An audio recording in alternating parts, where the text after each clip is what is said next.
Entonces, espero que hayan leído lo que les pedí. Sí va a ser bien importante, como les decía ayer, por la cantidad de o el contenido que, chavos, que vayamos leyendo, esos pequeños temas que vamos a ir revisando aquí, porque para cuando lo vemos aquí, ustedes ya pueden traer dudas, observaciones, comentarios de los temas. Entonces, no es tanto realmente lo que les voy a estar encargando, porque es lectura, solamente lectura de los temas. Entonces, para el día de hoy les había encargado ayer que leyéramos los temas 3, 4 y 5, que es el de los seres vivos en el planeta, la ecología y la genética, ¿ok? Entonces, vamos a comenzar ahorita con el tema número 3. Ayer empezamos poquito definiendo por ahí qué eran las eras geológicas.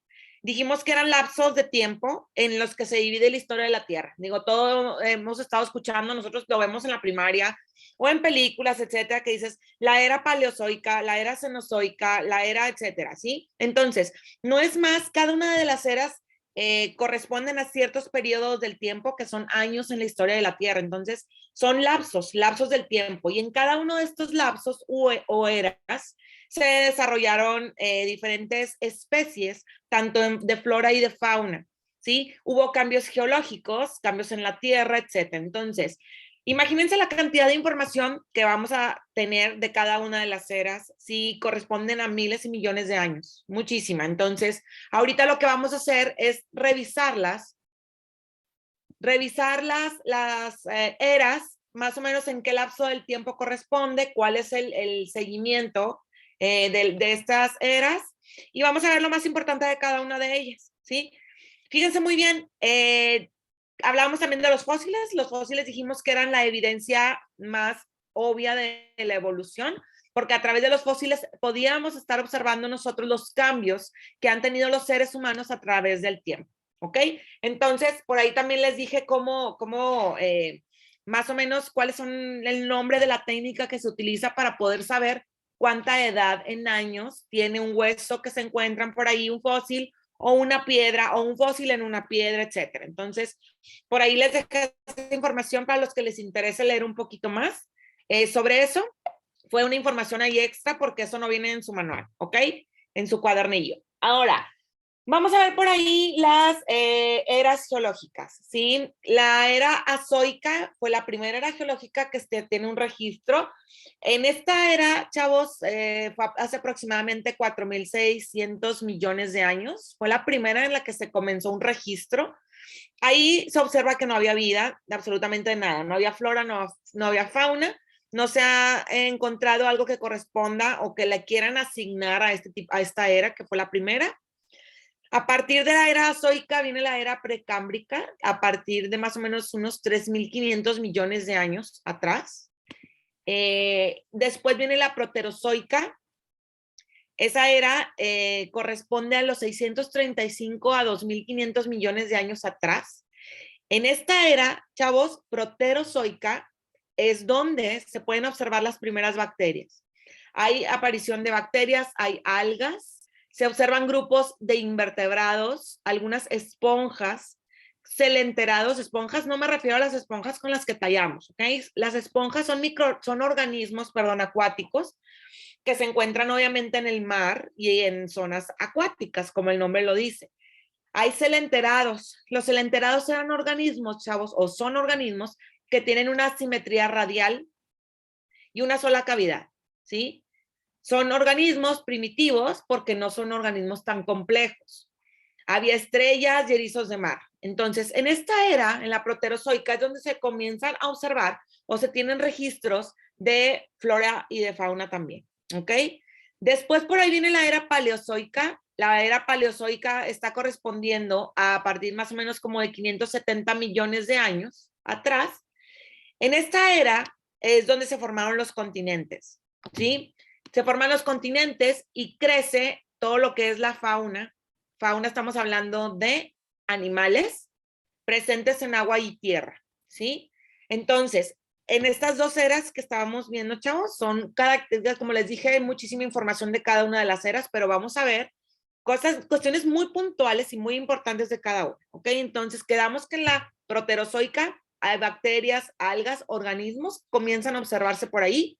Y en la Paleozoica aparece ya lo que son la división de los continentes y se puede observar, hay evidencia, de donde empiezan a haber muchas plantas y animales en el agua y en la tierra también. ¿De acuerdo? Seguimos. La siguiente es la Mesozoica. En la Mesozoica predominaron los reptiles. Estamos hablando de, obviamente, cocodrilos, todos los reptiles que son animales más grandes, ¿sí? Aparecen por ahí también dinosaurios en la era mesozoica, ictiosaurios, pterodáctilos, grandes pinos y helechos. Entonces, se empiezan a observar animales mucho más grandes también en la tierra y en el agua también. Y mucha flora. Empiezan a observarse que hay pinos, hay helechos grandes, por ahí se podría pensar que por lógica pues debería haber mucha flora también para la alimentación de todos los dinosaurios que estaban observándose en esta era, y observándose porque pues, estamos hablando de que había muchos dinosaurios que eran herbívoros, entonces debía de haber mucha cantidad de alimento o de flora para poder tener disponibilidad de alimentación para ellos, ¿ok? Estamos hablando de la Mesozoica. Después viene la era Cenozoica. La era Cenozoica es la última era que se tiene así como registrada como una era geológica, ¿sí? Estamos hablando que esa era corresponde a hace como 65 millones de años. Y en esta era Cenozoica hubo dos periodos. Le llaman periodo terciario y periodo cuaternario. En el periodo terciario, viene por ahí en su manual, que abundaron las angiospermas. Las angiospermas en bosques, que son las plantas con flores. Las angiospermas son plantas con flores, entonces en el periodo terciario de la era cenozoica se empezaron a observar muchísimas angiospermas en bosques. Se observaron mamíferos grandes como ballenas en los mares. El periodo cuaternario, en este periodo hubo 4 glaciaciones, ¿sí? Estamos hablando de periodos donde había mucho frío, mucho hielo. Hubo animales como osos, mamuts, los tigres, dientes de sable, aparecen los primeros homínidos, que son la primera especie que se puede considerar ya más como humana, ¿ok? Entonces, a partir de esa era, ha venido toda la evolución, tanto de flora, fauna, de especies, de la tierra, tanto en, como les decía, como flora y fauna en tierra y en agua también, ¿ok? Entonces, esas son las eras geológicas, chavos. Como les dije, son muy puntuales la información que se ve en cada una, pero sí es bien importante que sepan ustedes identificar. Si les preguntan, por ejemplo, en el examen, en qué era aparecen los dinosaurios, sepan en qué era es, en qué era aparece el primer hombre, cuando se comenzaron a observar angiospermas. O sea, esas cuestiones muy puntuales, sí es bien importante que se las aprendan, ¿sí? A lo mejor el orden también, que es primero la azoica, la precámbrica, la proterozoica, y etcétera, ¿sí? Y pues digo, ya con ustedes más o menos aprendiéndose el orden también, pues tiene lógica por ahí también el tiempo en cuanto a años se refiere, de hace cuánto tiempo corresponden estas eras, ¿ok? A partir de la era cenozoica, chavos, viene la evolución, como les comenté, ¿sí? El origen de la evolución humana, pues se tiene más o menos a partir, o que se inicia a partir de hace 20 millones de años, en donde aparece el procónsul. El procónsul fue el primer primate, por así decirlo, identificado. Viene por ahí que se llama Dryopithecus ancestro. Acuérdense que siempre ahorita lo vamos a ver, pero cuando se nombra o se le da un nombre científico a cualquier especie, sea animal o sea planta, corresponde a dos nombres, que es el género y la especie. El género en este caso es Dryopithecus y la especie es ancestro, ¿sí? Aparecen también pues algunos gorilas, chimpancés, se inicia la línea de los Ramapithecus, después vienen los Australopithecus y eso deriva en la evolución del Homo sapiens. Aquí abajo se los puse. Si se fijan, en el segundo viene por ahí el procónsul, que es el primate, que viene ahí con el nombre Dryopithecus ancestro. Después vienen el Dryopithecus y luego en dos para allá hasta el Ramapithecus y luego el Australopithecus, y eso lleva a la evolución del primate al Homo sapiens, que es actual. Sí, lo tenemos aquí. que es el final, que es el moderno, el Homo sapiens moderno, que es el hombre pensante. Acuérdense que sapiens se refiere a que ya pensaba, ¿sí? Ya se puede observar que tienen una conciencia, un cerebro, que los llevaba a tener un razonamiento también, ya como hombres, ¿sí? Ahora, dentro de toda la cuestión de evolución, chavos, bueno, primero de la cuestión de las eras geológicas y de la evolución del hombre, ¿tienen alguna duda, chavos, o está todo claro? Ahí yo creo que es más información como de que me tengo que aprender que en la era mesozoica esto, en la era proterozoica las bacterias, etcétera, ¿sí? ¿Tiene alguna duda hasta aquí?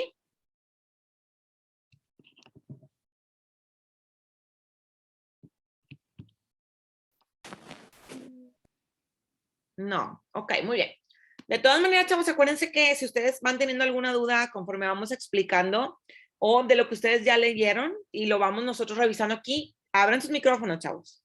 Con toda confianza abran sus micrófonos para poder aclarar todas esas dudas y que no se vayan juntando con todo lo demás, ¿ok? Vamos a ver aquí, viene por ahí en su cuadernillo el siguiente tema que es la biodiversidad, que es la variedad de seres vivos. Biodiversidad, diversidad de la vida, ¿sí? Bio se refiere a vida. Entonces, podemos observar, chavos, que en los ecosistemas vamos a encontrar mucha diversidad, que quiere decir mucha variedad de seres vivos, tanto animales como plantas, ¿ok?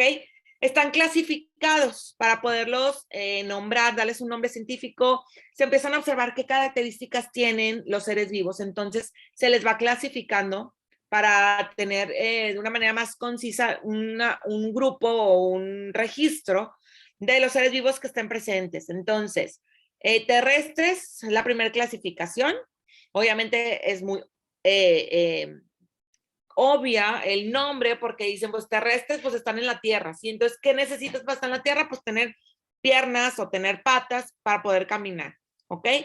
En el caso de las plantas, lo que correspondería así o como que dices tú, los animales tienen patas, pues las plantas tienen raíces, ¿sí? Las raíces les ayudan a sostenerse dentro de la tierra, entonces pueden tener su crecimiento hacia la parte de arriba, ¿ok? Entonces, primer clasificación de los seres vivos son terrestres, ¿ok?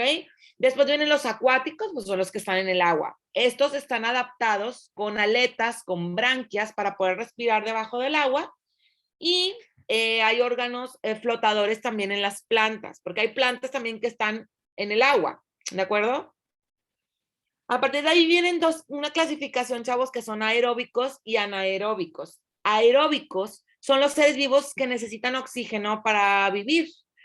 Hay animales, plantas, el mismo humano, el hombre, necesitamos oxígeno para vivir. Entonces, somos organismos aeróbicos. Los anaeróbicos son organismos que no requieren el oxígeno para vivir o solo requieren una pequeña cantidad para poder vivir y poder reproducirse y demás. Estos organismos, chavos, como el nombre lo dice, anaerobio, pues no necesitan tanto aire. En este caso estamos hablando de oxígeno que está presente en el aire.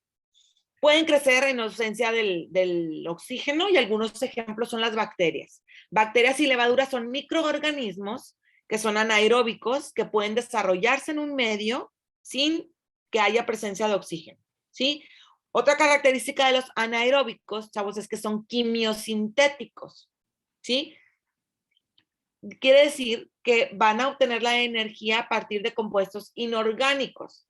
Si se acuerdan en la clase de ayer, yo les dije que cuando hablábamos de compuestos orgánicos, estamos hablando de compuestos de carbono, en donde el carbono, que es un elemento de la tabla periódica, está dentro de la estructura de las moléculas orgánicas, ¿sí? Si estamos hablando de compuestos inorgánicos, pues entonces son compuestos en los que no hay presencia de carbono. Entonces, los microorganismos o los organismos que son anaeróbicos son quimiosintéticos y eso quiere decir que van a obtener la energía a partir de compuestos que no tienen carbono, de compuestos inorgánicos.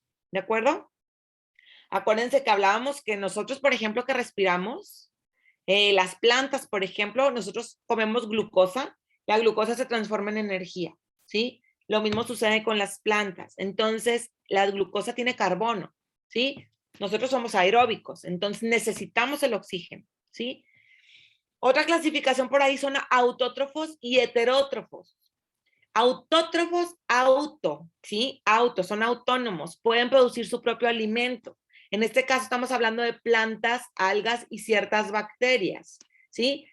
Las plantas, ¿a través de qué pueden producir su propio alimento? A través de la fotosíntesis. Acuérdense que las plantas producen fotosíntesis o realizan la fotosíntesis y al realizar la fotosíntesis producen su propio alimento mediante algunas reacciones, ¿de acuerdo?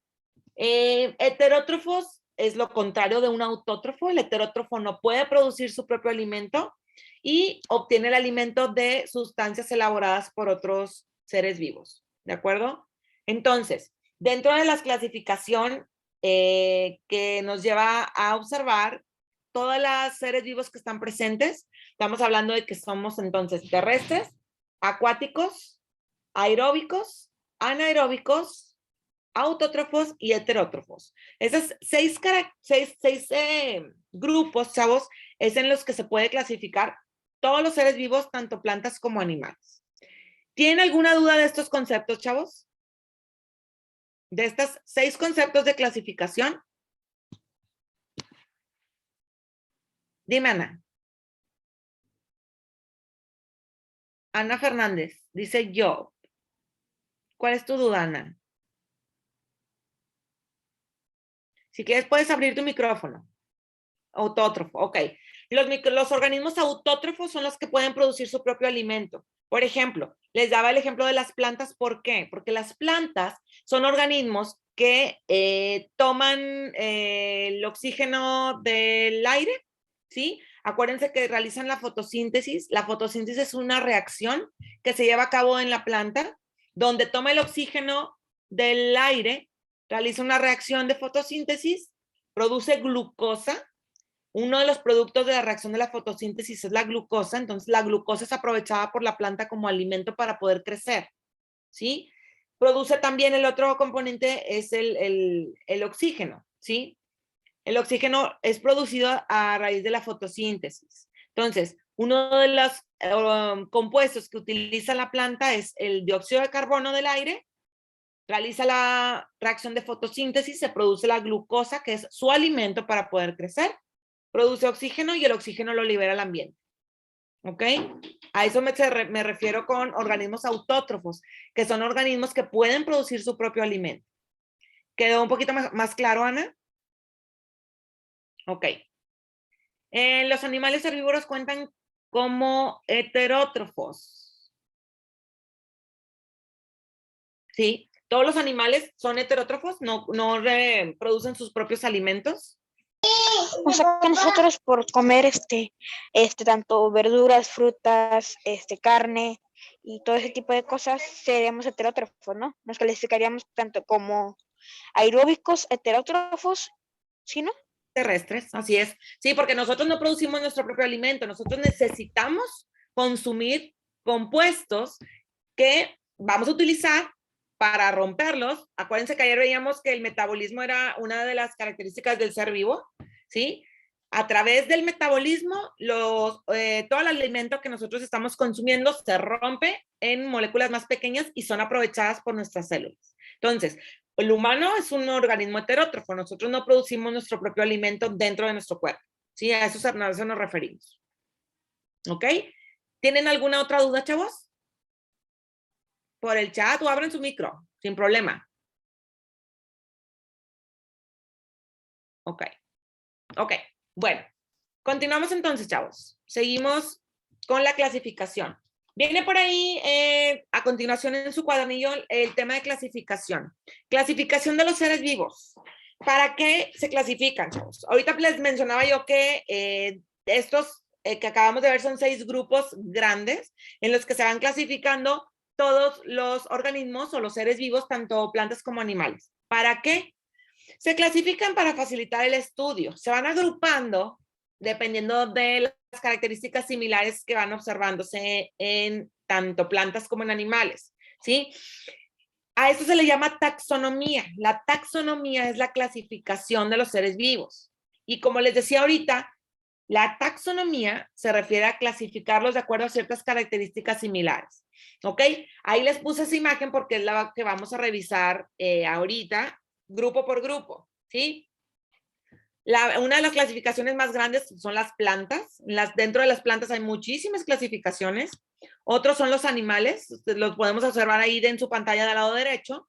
En medio estamos observando lo que son los hongos. Están en la parte celeste o gris, no sé qué, cómo se observe, los protoctistas, que son organismos que son más primitivos, y el monero. Entonces, son 5 grandes grupos en donde se han clasificado todos los seres vivos para facilitar el estudio y agrupándolos de acuerdo a características similares.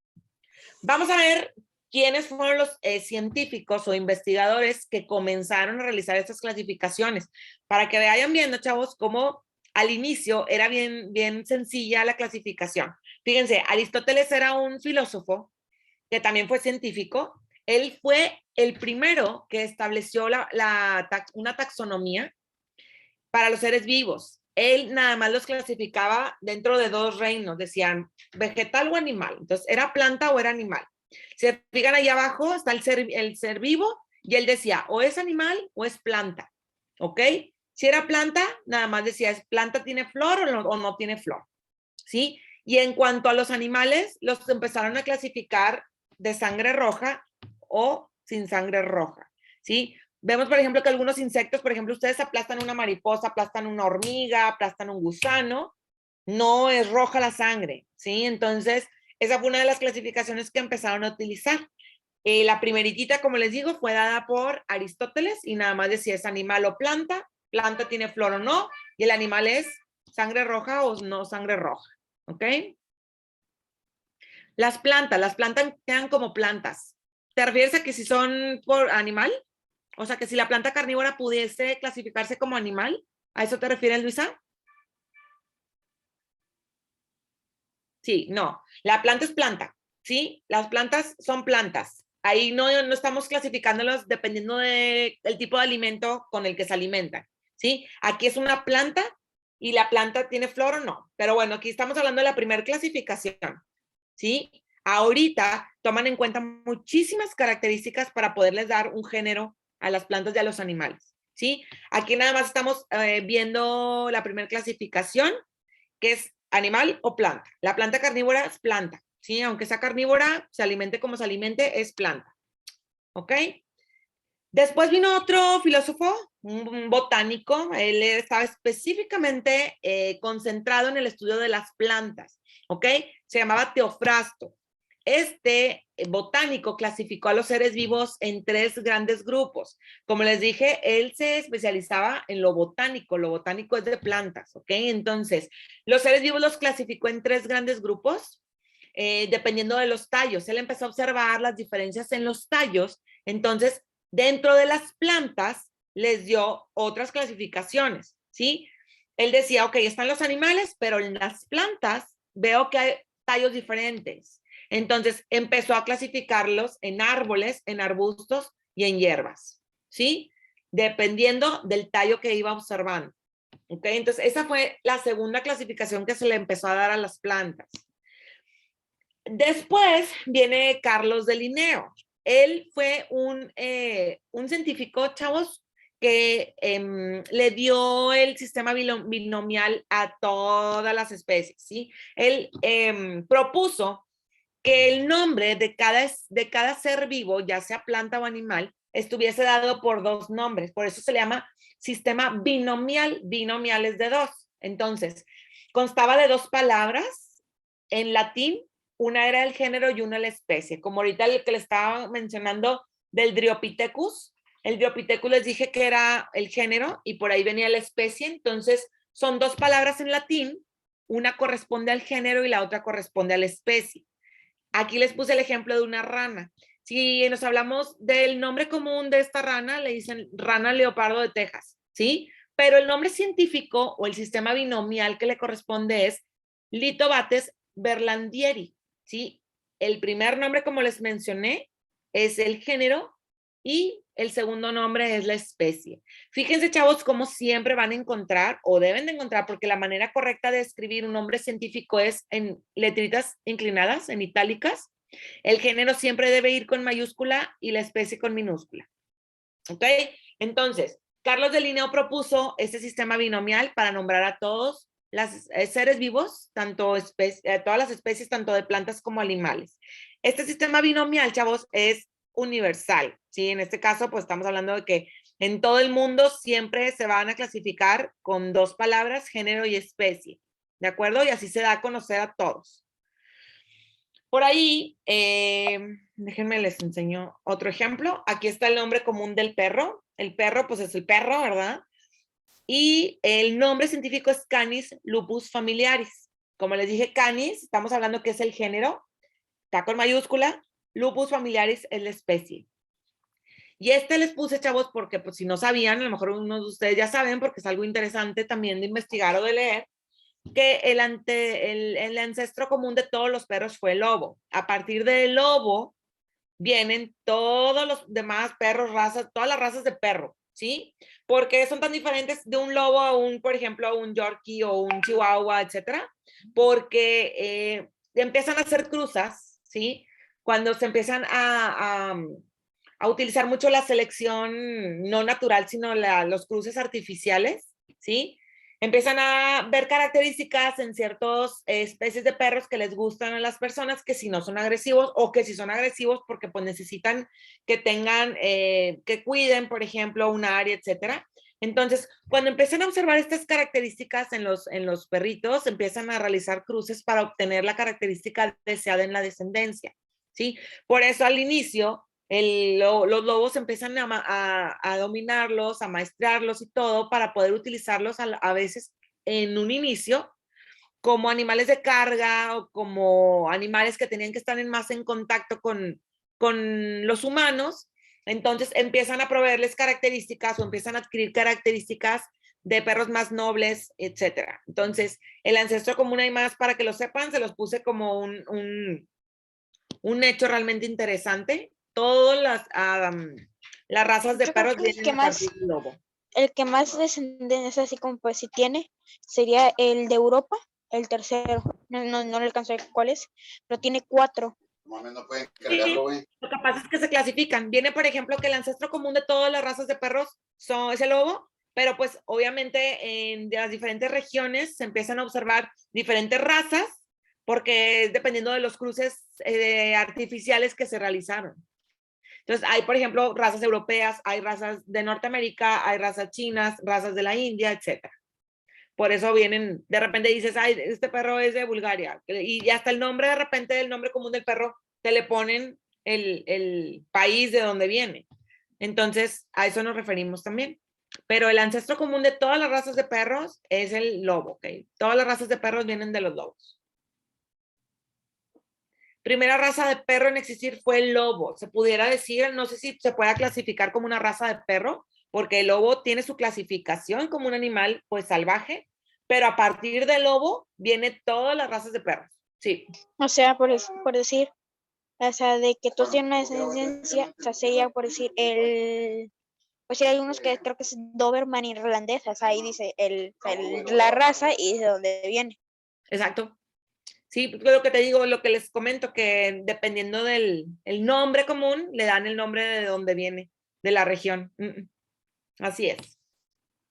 Pero bueno, ese es otro ejemplo, chavos, de la nomenclatura binomial, donde se le da el nombre al ser vivo o a la especie del animal o de la planta con los dos nombres en latín de género y de especie. Vamos a ver, chavos, como les dije, ahorita estábamos viendo en la imagen, les dije que eran los grandes grupos de clasificación, que eran las plantas, los animales, los hongos, los protoctistas y los monera. Vamos a ver, chavos, las características más importantes de cada uno de estos reinos, ¿sí? Porque vienen las clasificaciones por ahí y cada uno de estos reinos, porque ahorita veíamos que se clasificaban de acuerdo a ciertas características similares, ¿sí? Entonces, ¿qué es lo que van observando en los organismos para poderlos incluir en el reino monera? ¿Qué es lo que se necesita que la especie o el ser vivo nuevo que están descubriendo vaya a clasificarse como protista o protoctista. Entonces, pongan mucha atención. Aquí son características, chavos, estas se las tienen que aprender, no son complicadas.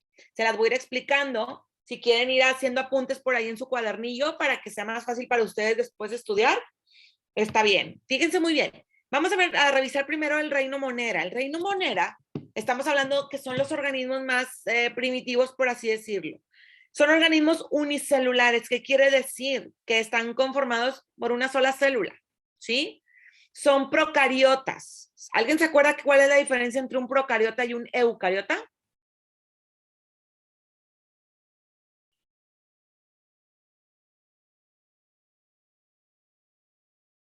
Ok, fíjense bien. Los procariotas son organismos que no tienen un núcleo, ¿sí? ¿Tienen el material genético? Sí, porque tienen que empezar a multiplicarse. Tienen que tener un material genético para poder reproducirse, ¿sí? Los procariotas son organismos que no tienen un núcleo definido, ¿sí? Que quiere decir que el material genético, en lugar de estar contenido dentro del núcleo, está contenido en el citoplasma de la célula, ¿sí? Ejemplos de organismos del reino Monera, estamos hablando de todas las bacterias, de algunas algas azul-verdosas, de las cianofitas y cianobacterias. Son organismos correspondientes a más bacterias y algas, organismos primitivos, chavos. Como ya les dije, están conformados por una sola célula y no tienen un núcleo.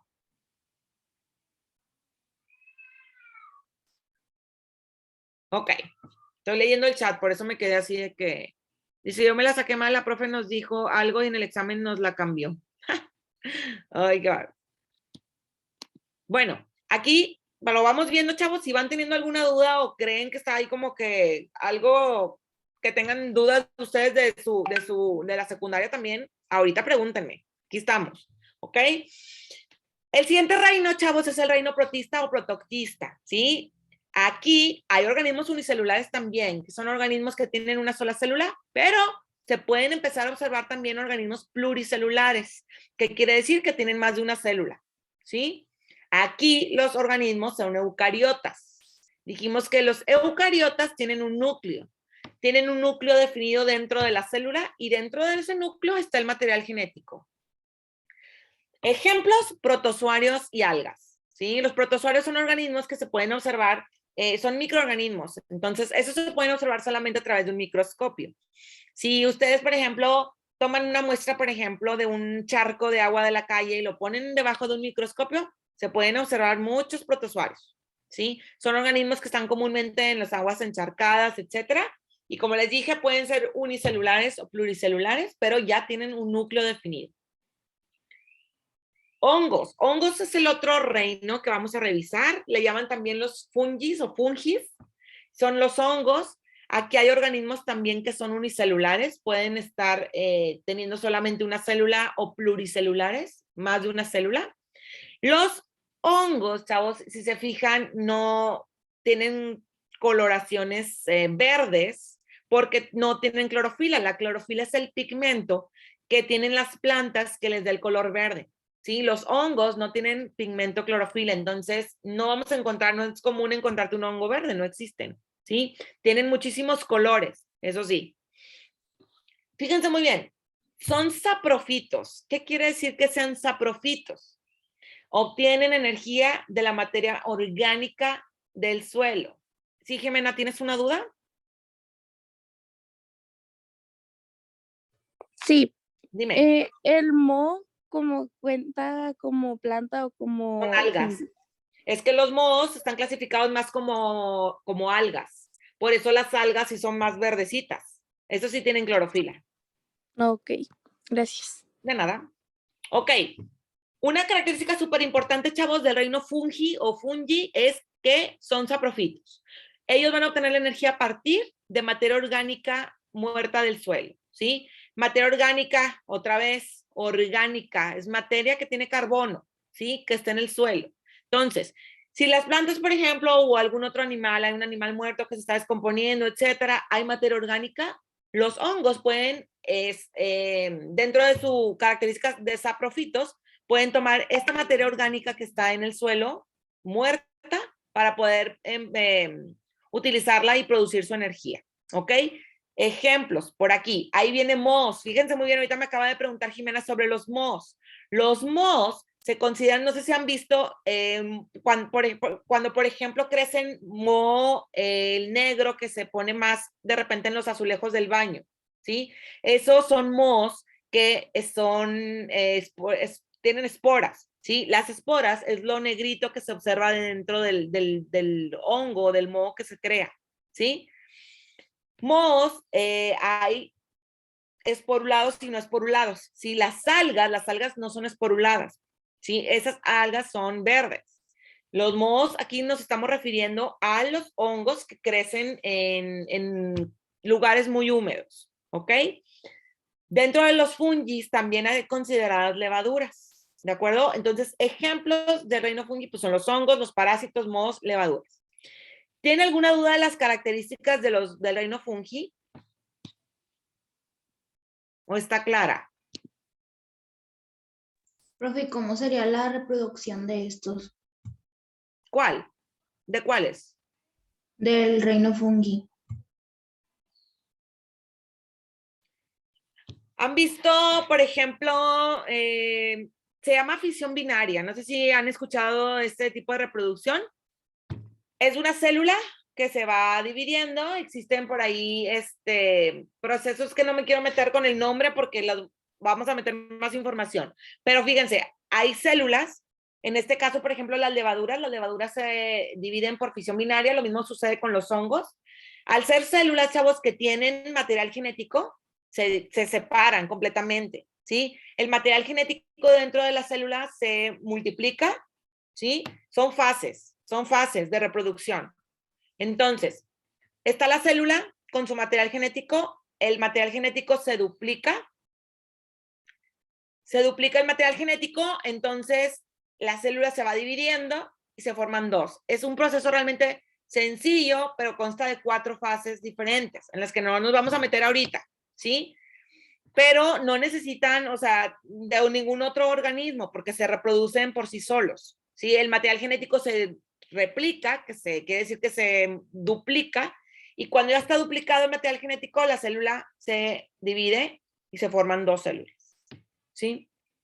Dice por ahí, me revolví un poco al principio, profe, nada más al principio, lo demás sí le entendí. Ok, me dice, espérame tantito, con lo del reino monera, ok. Vamos de dudas por dudas. ¿Cuál es tu duda del reino monera, Ana?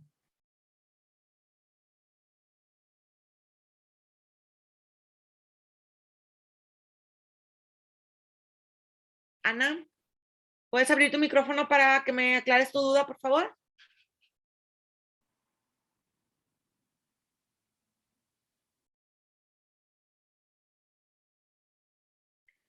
No sé si escuche, no sé. No, Ana, si estás hablando no se escucha. Voy mientras con la duda de José Emilio. Es que no sabía si se escuchaba o no, profe. A ver, dime, Ana, ¿cuál es tu duda del reino monera? Me volví porque estaba hablando de unos temas de diferencia del protocariotas.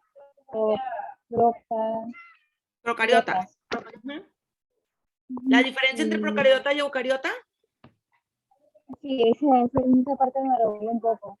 Ok, los procariotas son organismos que no tienen núcleo y los eucariotas tienen un núcleo, ¿sí? Los únicos organismos aquí son los del reino monera, los que son procariotas, los que no tienen núcleo, porque ya a partir de los protoctista y de los demás reinos, todas las células tienen su núcleo definido, quiere decir que son eucariotas. O sea, la diferencia entre un procariota y eucariota es que el procariota no tiene núcleo y el eucariota tiene un núcleo. De nada. Dice por ahí José Emilio, los fungis se reproducen o propagan mediante el aire con sus esporas. Es una manera así. Las células también de los hongos tienen núcleo, ¿sí? Está la célula y tiene un núcleo en el medio. Entonces, como les digo, esas células se pueden multiplicar porque duplican su material genético y se separan. Entonces se forman 2 células. En el caso de las esporas son compuestos que están producidos por un hongo, ¿sí? Que se asimilan también al polen de las plantas, ¿sí? y sí hay propagación a través de las esporas. Si ustedes, por ejemplo, observan, a veces sucede en la fruta que crece el hongo y se observan las esporas, que son las bolitas negras generalmente que se forman también en el azulejo del baño. Sí, eso es lo mismo que estaba platicando ahorita. Las esporas pueden volar, las esporas se separan si se van por el aire y se sitúan en otra, por ejemplo, en otra fruta dentro de tu canasto de frutas, van a crecer también los hongos en la otra fruta. Entonces, sí hay propagación de hongos a través de esporas, porque las esporas vuelan en el aire. ¿Ok? Vamos al siguiente reino, que es el de las plantas, ¿sí? En las plantas, aquí ya no va a haber organismos unicelulares. Todos los organismos del reino Plantae, que son las plantas, son pluricelulares. Quiere decir que tienen más de una célula. Estas plantas son las que tienen clorofila, que es el pigmento que permite la realización de la fotosíntesis. Las plantas son autótrofas, también ya lo habíamos mencionado ahorita, las plantas pueden producir su propio alimento a través de la fotosíntesis, por la reacción. La fotosíntesis es una reacción en donde las plantas absorben el dióxido de carbono del aire, ¿sí? Realizan por ahí una reacción química y se produce la glucosa y el oxígeno. Y la glucosa es un compuesto orgánico que es utilizado por las plantas como alimento. ¿Ok? ¿Alguna duda del reino plantas?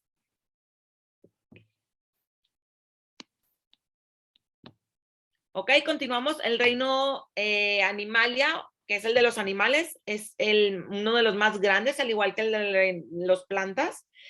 Aquí también todos los organismos son pluricelulares, chavos. Tienen más de una célula. Son heterótrofos, ¿sí? Algunos de ellos.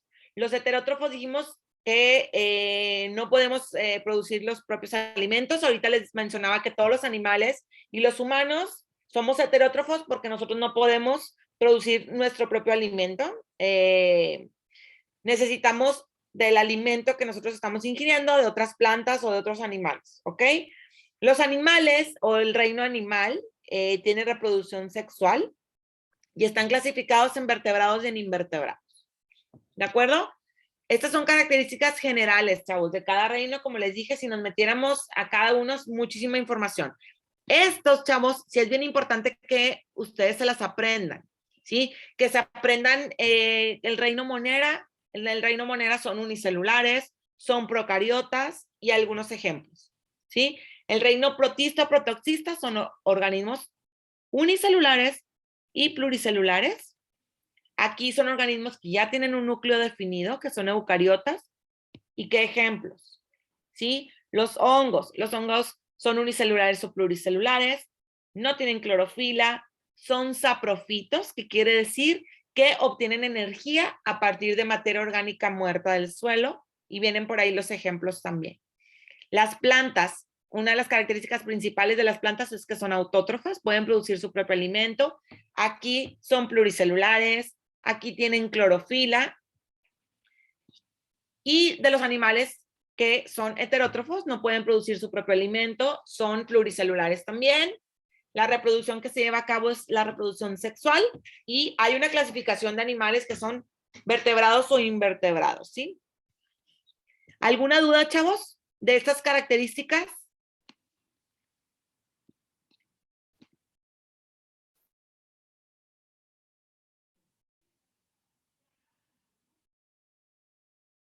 Los parásitos de la panza, ¿dónde creen que van?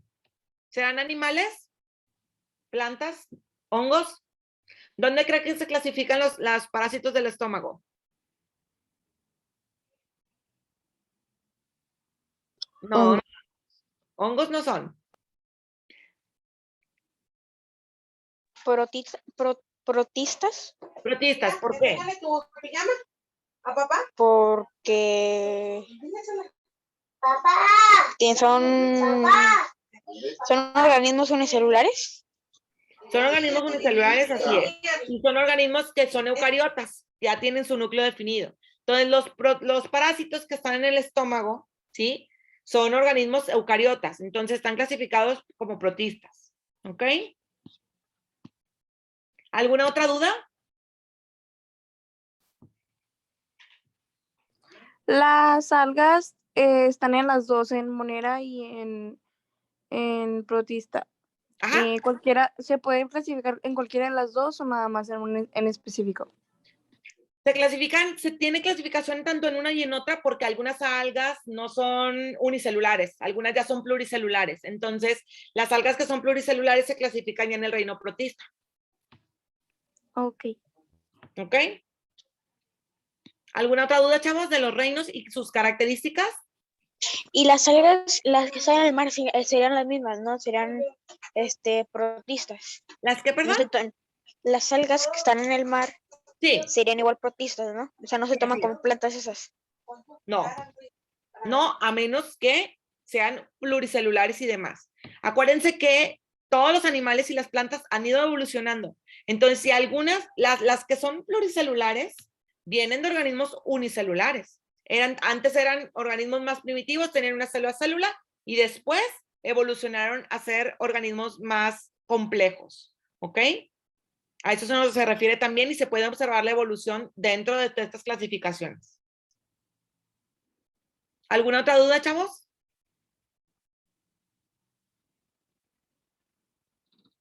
No. Ok. Fíjense muy bien, ahí nada más les puse la taxonomía otra vez con los 5 reinos para que vean algunos ejemplos. ¿Sí? Vienen por ahí fungi, vegetal, animal, protistas y los moneros. ¿Ok? Entonces ahí están algunos ejemplos también que pueden observar. Seguimos, chavos. Vamos a ver el tema de ecología. Dentro del tema de ecología, chavos, necesitamos primero identificar y definir qué es la ecología. ¿Sí? Es la relación simplemente de los seres vivos y el medio ambiente.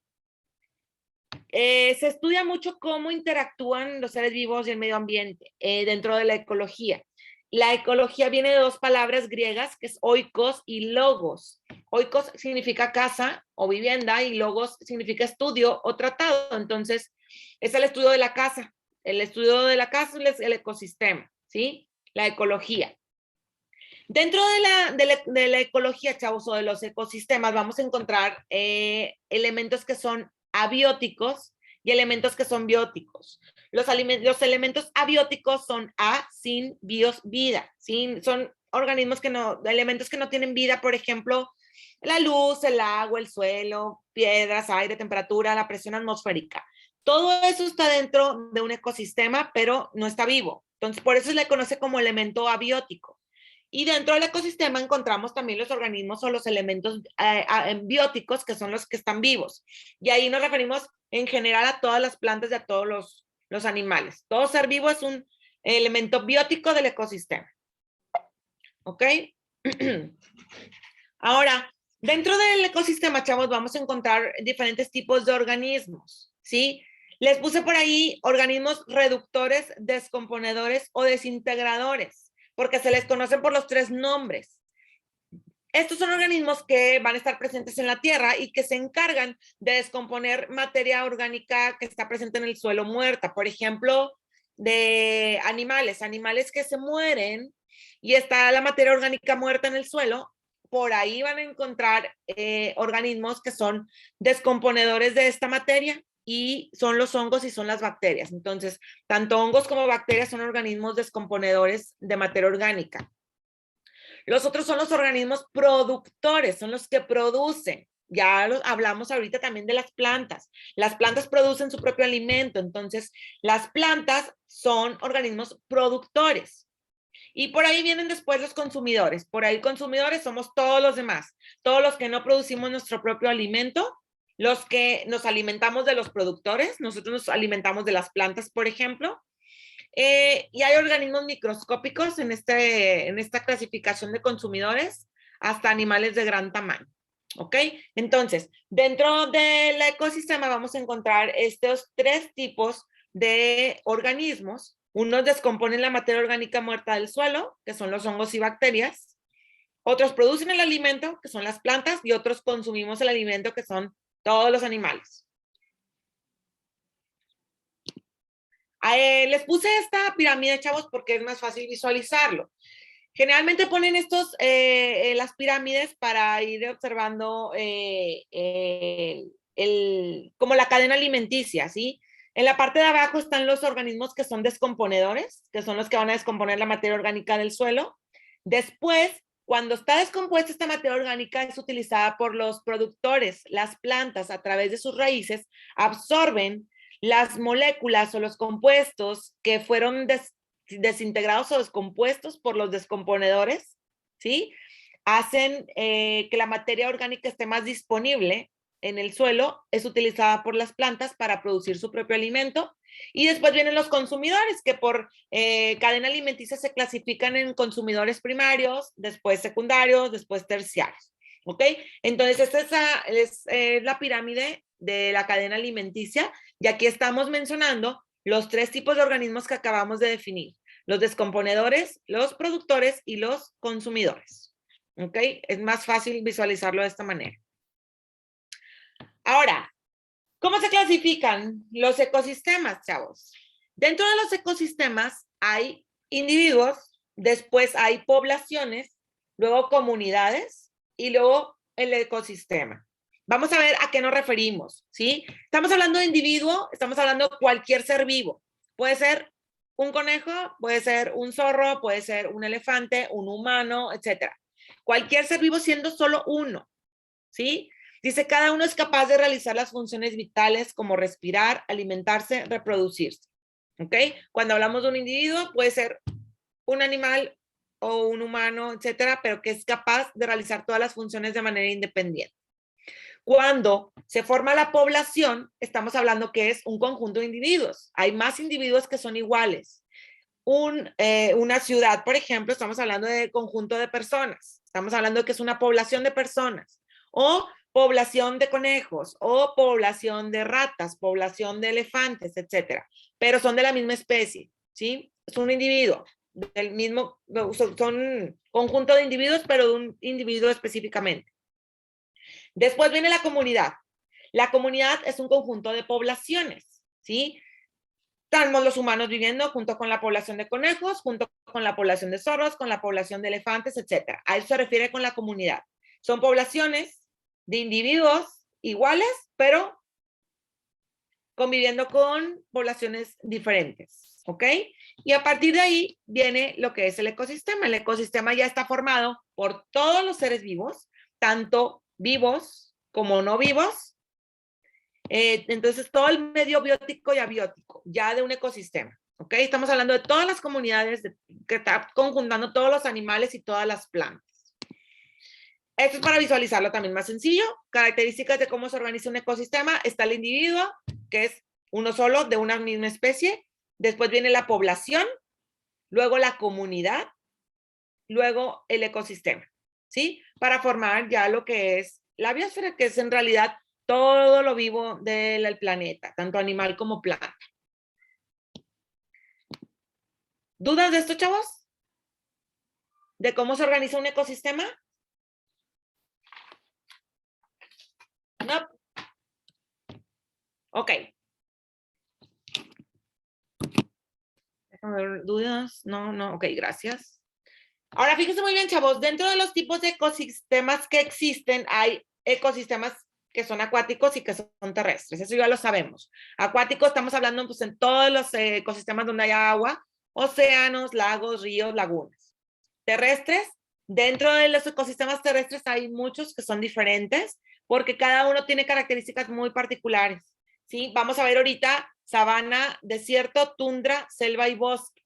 Dentro de estas vamos a ir observando, chavos, las características generales y qué es lo que predomina tanto de clima, de plantas y de animales. Les puse ahí de cada una como una imagen porque es más fácil visualizarlo así, recordarlo de esa forma. Viene, por ejemplo, ahí el primer ecosistema que es la sabana.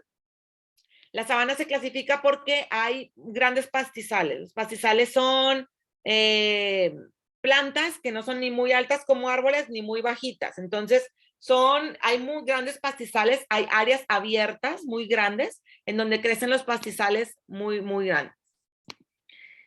Por ahí les puse flora, fauna y el clima de la sabana. Vemos por ahí el desierto. En el desierto van a predominar los cactus, los mezquites. No hay mucha vegetación. hay muchas serpientes, hay tortugas. El clima hace mucho calor en el día y hace frío en la noche. Casi no llueve. Hay arena, hay piedras. La tundra son los ecosistemas fríos. Aquí hay musgos, hay líquenes como predominantes de flora. Vamos a encontrar osos polares, lobos, focas, renos, alces. El clima es frío, nieva mucho en la tundra, generalmente es hielo. Hay selvas, las selvas llueve mucho, eso es algo muy padre de las selvas porque mantienen mucha humedad y esto hace que predominen muchos ciertas plantas y animales también. Aquí hay palmeras, hongos, caobas, animales como insectos, reptiles, loros, monos, jaguares. Sí, estamos hablando de las selvas, donde llueve mucho. Diferencias de bosques. En los bosques vamos a encontrar árboles mucho más altos como los pinos, los abetos. Hay liebres, osos grises, ardillas y hay varios tipos de bosques y dependiendo del tipo de bosque puede ser húmedo, puede ser seco y el clima pues puede ser templado o puede ser frío. ¿Ok? Entonces esas son características generales de ecosistemas. Vamos a dejar hasta aquí porque la clase ya se acabó, chavos. Ahorita les van a poner la asistencia por ahí en el chat. Ahí está la asistencia para que se registren, por favor. Chavos, si se fijan, los temas son un poquito extensos, ¿ok? Entonces, apenas vamos en el tema 4 de 10. Entonces, por favor, chavos, por ahí vi algunos que no alcanzaron a leer su programa. Les pido, por favor, chavos, que para la otra clase, que es el próximo lunes, vengan leídos, ¿sí? Vengan bien leídos porque así avanzamos más rápido, chavos, ¿ok? Y vengan ya con sus dudas, etcétera. Terminen, por favor, de leer ahí el tema número 4, que es ecosistema, que son los conceptos desde contaminación, contaminación ambiental. Lean, por favor, genética. Lean, por favor, el tema que sigue, que es genética. Lean, por favor, los niveles de organización de la materia. Lean el tema 7, que es la célula. Lean el tema 8, que es relación tejido, órgano, sistema. ¿Ok? Entonces, por favor, terminen de leer los temas 4, 5, 6, 7 y el 8 también. Para que vayan por ahí checando dudas y comentarios y todo para nuestra siguiente clase.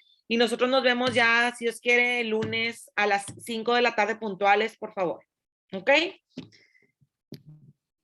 Profe, duda. ¿Dudas? ¿Qué es líquenes? Creo que así era la palabra, porque... Líquenes. Sí. ¿Qué Mira, era? déjame te pongo la imagen. Ayúdame, maestra, que tenga buen día. ¿Perdón? Ah, ok, sí, que les vaya bien. Entonces, los líquenes son tipo, dice aquí flora, musgos y líquenes. Si ves la imagen aquí de la tundra, se observan que son plantas muy chiquitas, ¿sí? Los musgos, estos son más conocidos porque de repente los vemos pegados en los árboles o pegados en las rocas. Los líquenes son plantas muy pequeñas. Si observas ahí la imagen, todas las que son plantitas pequeñas, pero crecen como en conjunto, se llaman líquenes. Están clasificados como líquenes. Entonces es un tipo de planta, pero planta sin flor, es planta como arbusto. ¿Sí? Ah, ok, muchas gracias. Bye, Bueno, profe, cuídense. igualmente, cuídense. Nos vemos el lunes. Bye, bye. Gracias.